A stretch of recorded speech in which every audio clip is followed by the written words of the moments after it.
To beef up its nuclear arsenal, the Biden administration revealed plans to develop a new form of a nuclear gravity bomb known as the B-6113, which will be based on the already existing B-6112 design. The B-6113 would benefit from the B-6112's current established production capabilities, as well as the B-6112's advanced safety, security, and accuracy characteristics. Surprisingly, the latest declaration comes only days after the Pentagon issued an assessment on China's military might, which outlined Beijing's growing inventory of nuclear weapons. According to the yearly report, China today has over 500 operational nuclear weapons, with expectations that it will have 1,000 active nuclear warheads in less than a decade by 2030. The timing is crucial since it comes only days after Russia simulated a major retaliatory nuclear strike by land, sea, and air in yet another effort at nuclear brinkmanship.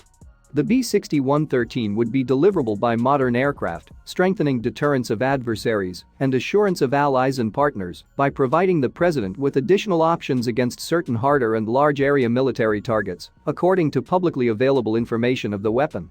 It would replace part of the present B-61-7s in the nuclear stockpile and have a yield comparable to the B-61-7, which is greater than the B-61-12.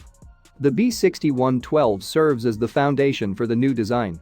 These are both gravity bombs intended to be dropped from an airplane.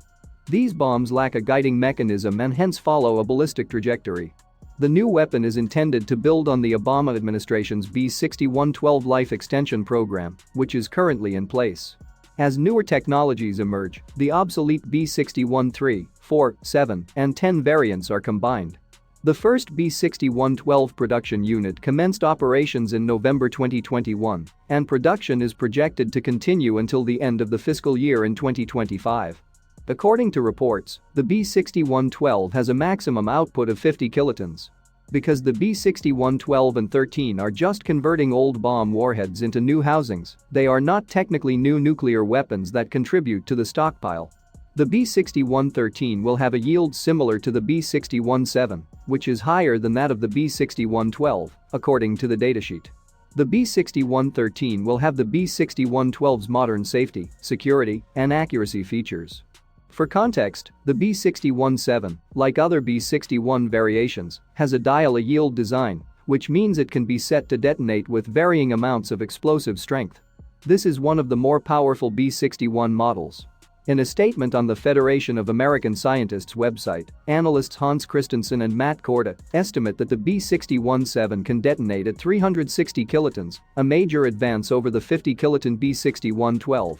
Although government officials insist that the B-61-13 plan is not driven by new developments in adversarial countries or a new military targeting requirement, increasing the accuracy of a high-yield bomb has targeting implications. Detonating the bomb closer to the target increases the likelihood of destruction, and a difficult facility may theoretically be destroyed with one B-61-13 instead of two B-61-12s. Even as the department seeks to retire outdated systems such as the B-83-1 and the B-61-7, the B-61-13 will give the president with additional options against some tougher and large-area military targets. The cost of the B-61-13 is too early to determine. Nonetheless, it is projected to be closer to the cost of the weapon it will replace.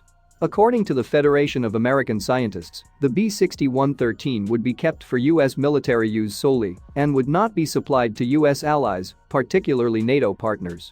It is still unknown which aircraft will be employed as a platform for these bombs. Because the bombers will now carry both B-61-12 and B-61-13 bombs, and because the actual number of targets requiring a high-yield gravity bomb is likely small, it appears likely that the number of B-61-13 bombs to be produced is minimal, perhaps on the order of 50 weapons, and that production will take place near the end of the B-61-12 schedule in 2025. The B-61-13 will give the president more options against certain harder and larger area military targets, while the Department of Defense will work separately to complete and implement a comprehensive strategy for defeating hard and deeply buried targets, as directed in the Nuclear Posture Review. Thus, the decision to build a new high-yield bomb appears to be directly influenced by the construction of facilities taking place in rival countries that are also bolstering their nuclear weapons inventories, including the construction of underground command and control facilities in China and Russia. In addition to Russia's existing nuclear facilities, China's PLA has begun building enormous reinforced silo complexes for intercontinental ballistic missiles. This is in addition to China's multiple underground installations containing important military assets, such as air, sea, and land. Countries like Iran and North Korea, whose nuclear programs have sparked suspicion and anxiety in the United States, have apparently joined the club of building subterranean military sites.